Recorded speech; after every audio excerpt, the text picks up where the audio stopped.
Good morning. In just a few months, the primary defense force holding back one of the world's deadliest terror groups is scheduled to run out of money. Concurrently, a silent technological and ecological revolution is rapidly reshaping an entire continent, all while global superpowers watch from the sidelines. Today, we assess the structural realities driving these global events with a steady, objective eye. In an era of rapid change, clarity is our most vital asset. We are brought to you today by ProWave AI, and this deep dive is generated by Stylo News, the AI-powered news application. Stylo News Intel Update. Africa Situation Report, 6 August 2026. Before we proceed, it is worth noting what Stylo News represents. Correct. This is the consumer version of the Stylo Intel Ops software, a platform originally designed for enterprise operations across government, military, and business sectors. What this means for you, the listener, is unique access. You are utilizing analytical tools designed to support global decision makers, distilling vast streams of intelligence into actionable clarity. Our mission for this deep dive is to objectively analyze the strategic situation, conflict zones, and flashpoints across the African continent. We will be covering Central, East, West, and North Africa, As well as the spillover effects from the Middle East. We will present the facts, differing perspectives, and possible courses of action with strict neutrality. Our objective is not to generate fear, but to provide you with a clear-eyed intelligence estimate of the current landscape. All right, 1960s anchor voice-off. Man, it is hard to maintain that cadence. Yeah, you really have to channel your inner Walter Cronkite. But let's actually get into what these alerts mean for you, the listener, and how these pieces fit together. Because, when you look at the raw data for kinetic activity, meaning physical armed conflict across the continent right now, the Democratic Republic of Congo is just flashing red. Oh, absolutely. It's the epicenter. Right. And what's really fascinating here is that the violence isn't contained. It's actively destabilizing East African peacekeeping operations. So break down the DRC for us.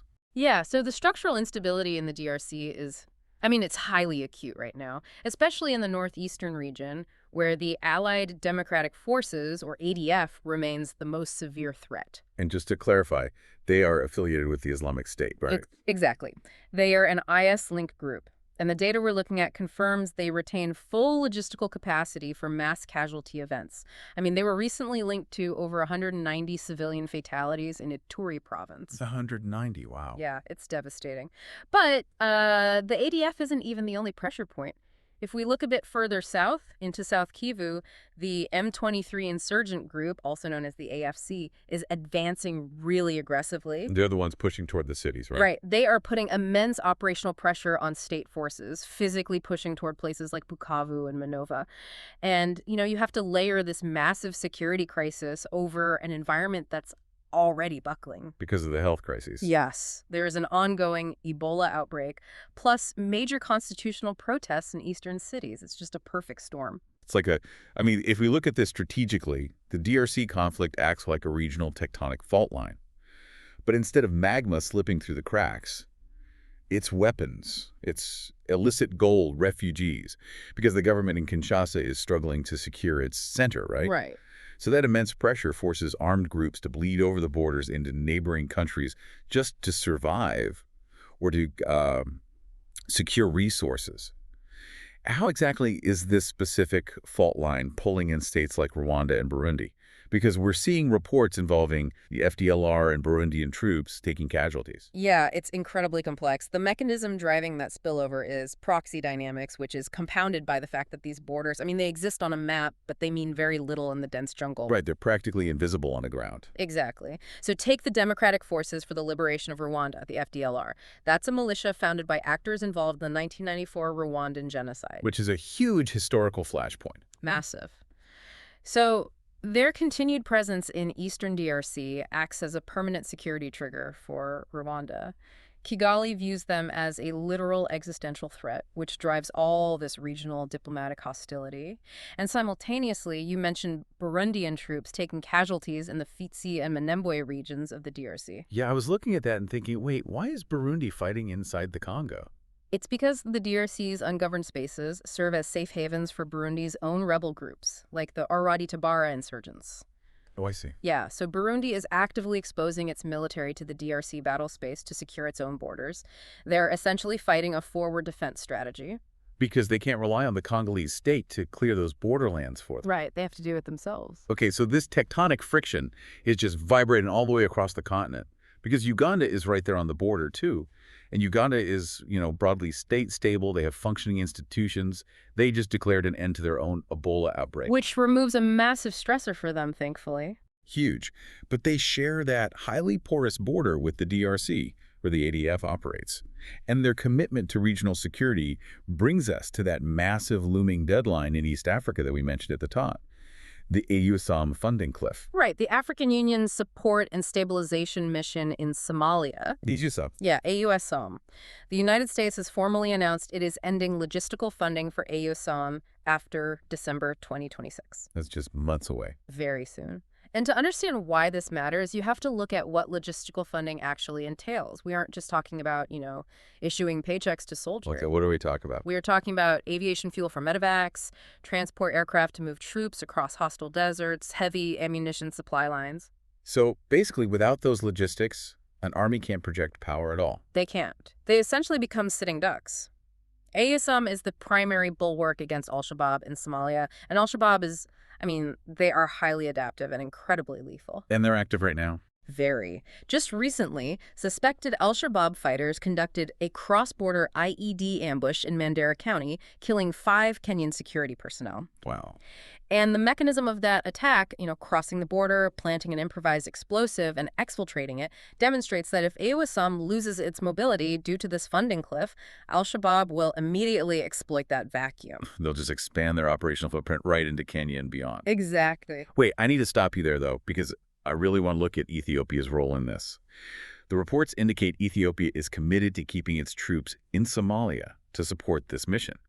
And that seems entirely counterintuitive to me. How so? Well, if my own house is on fire and Ethiopia is dealing with severe active insurgencies within its Amhara, Oromia, and Tigray regions right now, why am I sending my firefighters next door to Somalia?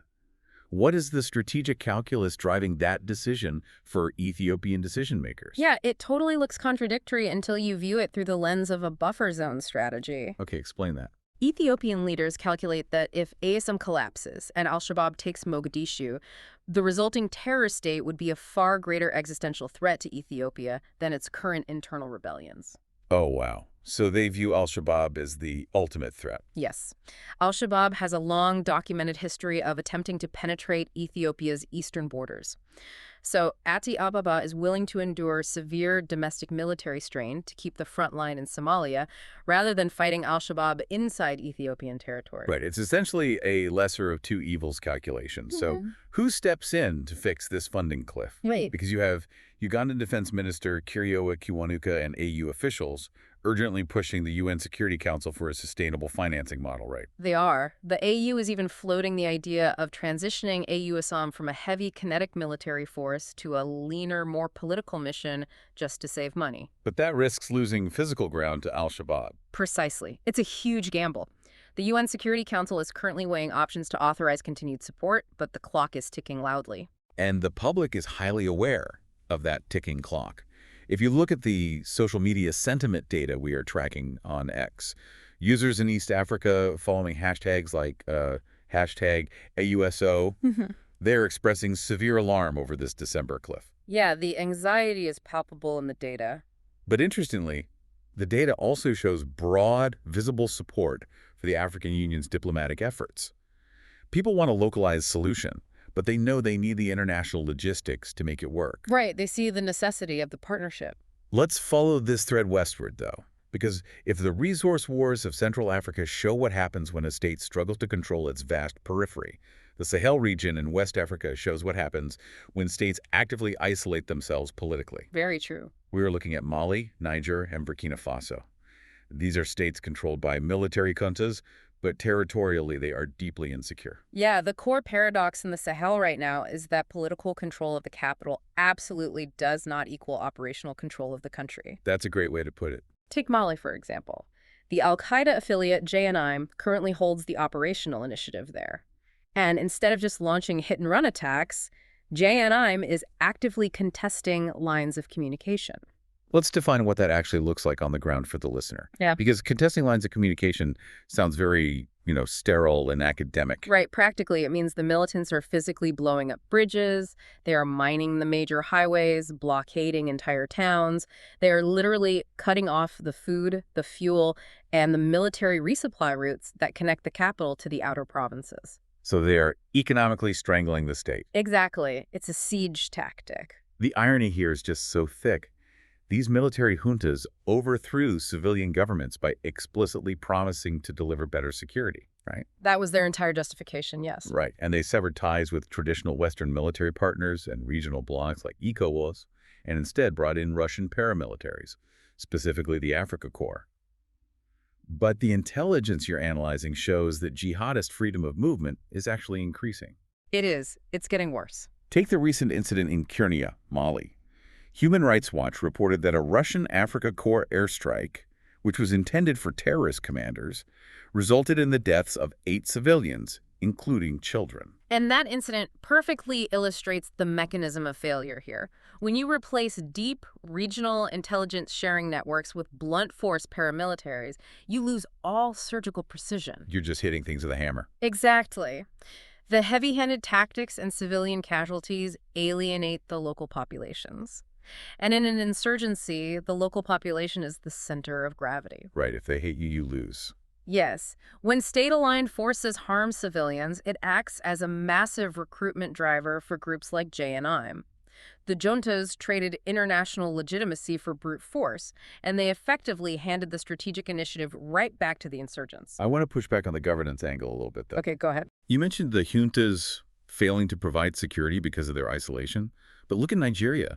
Nigeria is a stable civilian democracy, right? Yeah. It has the largest economy in West Africa. Yes. Yet they're facing severe operational insecurity, too. In the northeast, they are fighting ISWAP. In the northwest, in Zamfara State, armed groups just conducted an overnight raid and kidnapped at least 52 villagers. So if a massive democracy is failing to secure its citizens just like the juntas, does the type of government even matter? It matters deeply, but the mechanism of insecurity is completely different. Mali's insecurity is driven by political isolation and alienated populations, like we discussed. Nigeria's insecurity, on the other hand, is driven by geographical overstretch. Okay, break that down. Nigeria's federal government is fully intact, and they are actively cooperating with international partners. However, the Nigerian military is simultaneously fighting a highly organized conventional terror war against ISWAP in the Borno region, while also trying to police vast ungoverned forests in the northwest against decentralized, heavily armed bandit syndicates. So it's a capacity issue, not a diplomatic isolation issue. Exactly. It's just too much ground to cover for one military. Nigerian President Tinubu has explicitly warned that the insecurity in the Sahel is a severe spillover threat to coastal West Africa. The logical course of action to address this would be unified regional coordination. But that coordination is basically dead in the water, right? Yeah. Because the political fragmentation between the traditional bloc, ECOWAS, and the new alliance of Sahel states, the AES, which was formed by the juntas, means these countries are essentially fighting the same enemy in silos. Right, because they aren't talking to each other. They're forced into these desperate, isolated bilateral agreements that completely fail to secure the porous borders between them. And you can really see that friction in the public square.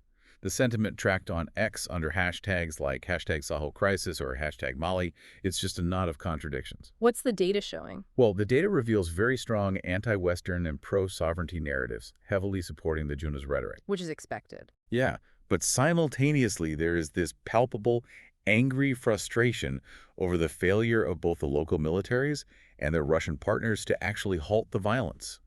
The public bought the promise of security, and the data shows they're realizing it hasn't been delivered. That realization is incredibly dangerous for a junta. Totally. Now, let's look at where this regional collapse leads. When ECOWAS and the Sahel juntas stop cooperating, border security evaporates. And that evaporation creates a highly lucrative black market that flows straight north. Right into North Africa. Yes, let's look at where those illicit weapons, smuggled gold, and militant networks are actually going. They're going into Libya. Yeah. If the DRC is the kinetic fault line of Central Africa, Libya is essentially the logistical hub of North Africa's instability. Right. The governance vacuums we just talked about in Mali and Niger, they provide a very permissive environment for illicit economies to move northward into Libya's vast southern Fezzan region. Now, we haven't seen reports of new mass casualty terror attacks inside Libya in the last 24 hours. Does that mean the threat is dormant there? Not at all. The absence of an attack does not equal an absence of capability. ISIS Libya remnants and AQM facilitators aren't currently trying to overthrow Tripoli. They're basically using the southern desert as a bank and a highway. A bank and a highway? Wow. Yeah, they use these corridors to generate revenue through smuggling and human trafficking. And that illicit infrastructure acts as a pressure valve that exports crises outward. Right. For instance, we recently saw over 60,000 migrants cross into the Spanish enclave of Ceuta from Morocco. I saw that. That scale of human movement doesn't just happen by accident. It doesn't. It is a direct mechanistic result of the lack of secure, governed spaces across the broader North African transit routes. Human trafficking is a multi-million-dollar revenue stream for these illicit networks. And here's where the global implications get incredibly tense. Because North Africa doesn't exist in a vacuum, it shares a critical maritime intersection with the Middle East. And we are seeing that spill over right now, today. There was just a drone strike on a U.S.-owned floating storage tanker in Damietta, Egypt. Yeah, and that incident in Egypt is a critical warning indicator. It demonstrates how broader Middle Eastern conflict dynamics, specifically the use of long-range drones, can directly penetrate North African infrastructure. Let's break down the mechanism of why hitting a floating tanker in Egypt matters globally, because it's not just about one ship, is it? No, not at all. By striking energy infrastructure at a major Mediterranean port, the attackers are weaponizing the global supply chain. Which affects everyone. Exactly. The immediate result is that maritime insurance premiums for any commercial vessel entering the Eastern Mediterranean or the Red Sea skyrocket. So they pass that cost on. Right. This raises the cost of energy and consumer goods globally, applying economic pressure far beyond the physical blast radius of the drone. And if we look further east into the Middle East proper, the situation is degrading rapidly. The 4-year relative calm on the Saudi-Yemeni border has completely collapsed following renewed Houthi missile strikes and blockades. It has, and Saudi decision-makers are actively preparing military operations in response. However, the intelligence suggests a very specific strategy on their part. What are they planning? Well, rather than launching a massive, resource-heavy ground invasion that risks a prolonged quagmire, Riyadh is focusing on enabling local Yemeni anti-Houthi forces. So they're opting for air support and logistical supply to local proxies rather than putting their own armor across the border. Exactly.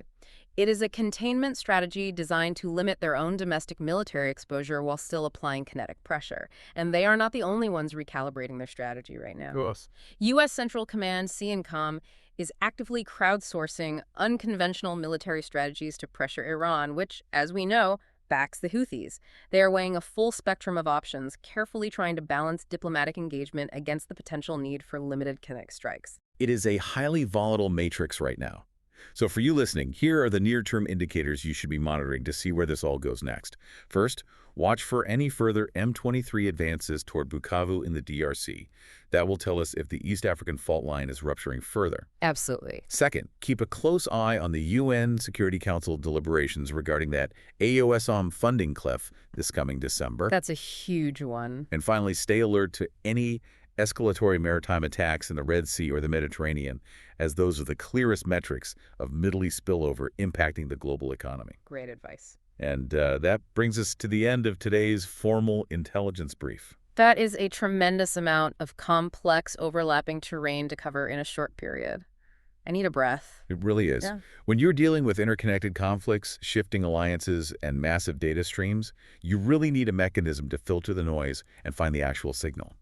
And that is exactly why this deep dive is powered by Stylo News. Yeah, the platform is literally designed to make sense of the chaos. It really is. It's available right now as a mobile and computer app.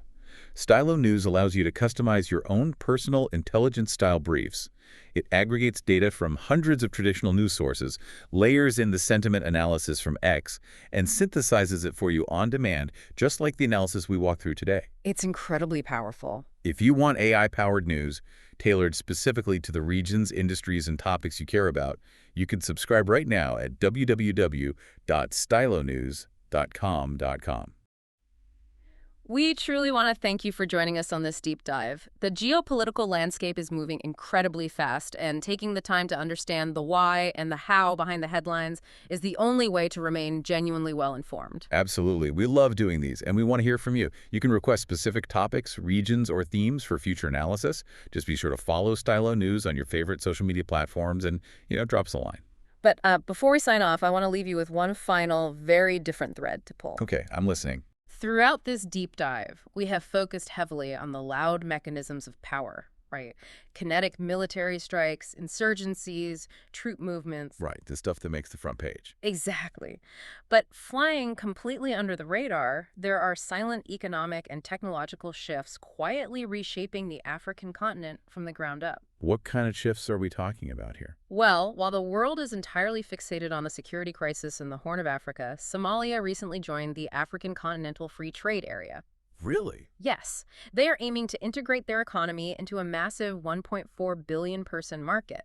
Simultaneously, a new $12 million Pan-African Digital Technology and AI Research Fund just launched, aimed at building indigenous tech infrastructure. Wow, that is a stark contrast to the violence we just spent 20 minutes detailing. It is.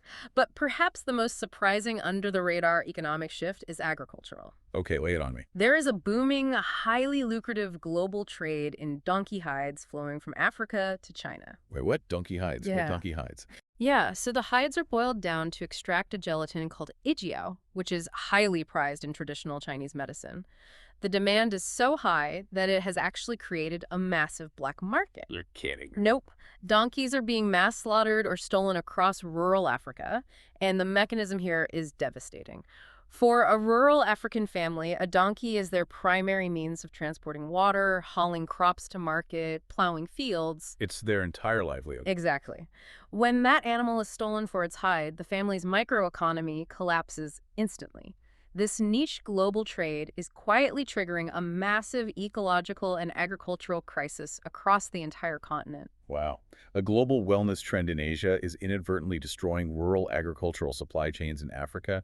You will literally never see donkey hides and AI funds leading the evening news broadcasts. You won't. But it raises a deeply provocative question for our listeners.